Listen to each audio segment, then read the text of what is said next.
दोस्तों कल्पना कीजिए, आप किसी हवाई जहाज पर चढ़े, घड़ी देखी और सोचा कुछ घंटों में अपनी मंजिल पर पहुंच जाएंगे।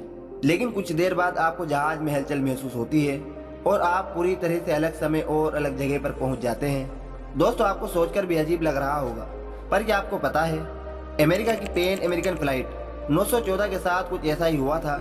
साल 1955 में इस फ्लाइट ने टेक ऑफ किया और 37 साल बाद काराकास वेनेजुएला में लैंड हुई।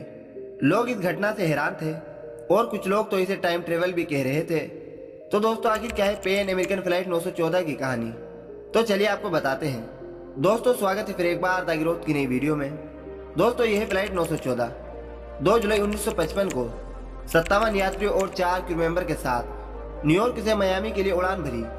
लेकिन हैरानी की बात यह है, केवल 3 घंटे की उड़ान के बाद यह विमान अचानक रडार से गायब हो जाती है और अपनी मंजिल तक नहीं पहुंच पाई।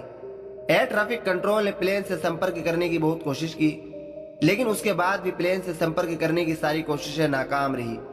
अमेरिका ने उस दौरान इस जहाज को खोजने की बहुत कोशिश की, लेकिन इसके बारे में कोई जानकारी नहीं मिल पाई।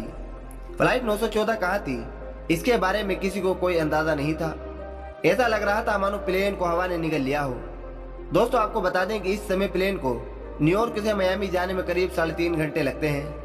लेकिन 1955 में प्लेन को न्यूयॉर्क से मियामी जाने में अधिक से अधिक 5 घंटे का समय लगता था। दोस्तों उस समय पूरी दुनिया हैरत में पड़ गई जब सितंबर 1992 में काराकास वेनेजुएला एयरपोर्ट पर एयर ट्रैफिक कंट्रोल को रडार में एक अननोन विमान का सिग्नल मिलता है। इतनी ही देर में एयरपोर्ट से कुछ दूर एक विमान दिखाई देता है जो काफी पुराना सा नजर आ रहा था। इस रहस्यमयी विमान के पायलट ने टावर से संपर्क किया और अपनी पहचान पैन एम फ्लाइट 914 के रूप में बताई, जो मूल रूप से न्यूयॉर्क से मियामी के लिए साल 1955 में रवाना हुई थी। सारे काराकास में कोहराम मच चुका था। कोई भी ये समझ नहीं पा रहा था कि यह फ्लाइट जो 1955 में टेक ऑफ हुई थी वो 37 साल बाद कहां से आ रही है। लैंडिंग के बाद जब पूछताछ शुरू हुई तो ट्रैफिक कंट्रोल के ऑफिसरों ने पूछा ये फ्लाइट कहां जा रही थी, तो पायलट ने बताया कि उन्होंने 2 जुलाई 1955 को न्यूयॉर्क से मियामी के लिए उड़ान भरी थी, लेकिन प्लेन में गड़बड़ होने की वजह से हमें इमरजेंसी लैंडिंग करनी पड़ी। लेकिन यह फ्लाइट मियामी एयरपोर्ट हवाई अड्डे पर उतरनी थी, कहा जाता है। उसके बाद पायलट ने पूछा आज कौन सा दिन है, और फिर जैसे ही पायलट को यह पता चलता है कि वह साल 1955 में नहीं बल्कि 1992 में है, तो पायलट ने बिना कुछ कहे फ्लाइट को दोबारा टेक ऑफ किया और पायलट फिर से प्लेन को लेकर कहीं गायब हो जाता है।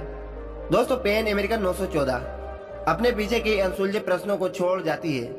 इस घटना ने पूरी दुनिया में कोहराम मचा दिया था और उस वक्त हर जगह तरह तरह के सवाल उठ रहे थे।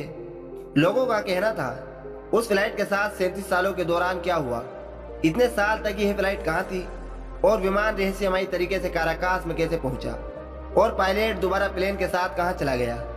उस वक्त इस तरह के सवाल उठ रहे थे। हालांकि दोस्तों अब सवाल उठता है, क्या वाकई पैन अमेरिकन 914 फ्लाइट गायब हुई थी या यह सिर्फ एक अफवाह थी। दरअसल दोस्तों यह सिर्फ एक झूठी अफवाह थी, क्योंकि 914 फ्लाइट के गायब होने के बारे में न ही किसी न्यूज चैनल पर बताया गया और न ही किसी बड़े न्यूज़पेपर में इसकी खबर पब्लिश हुई। और इसके अलावा हाल ही में कई फेक खबरों का सच जानने वाली न्यूज साइट ने इस पूरी कहानी का पर्दाफाश किया।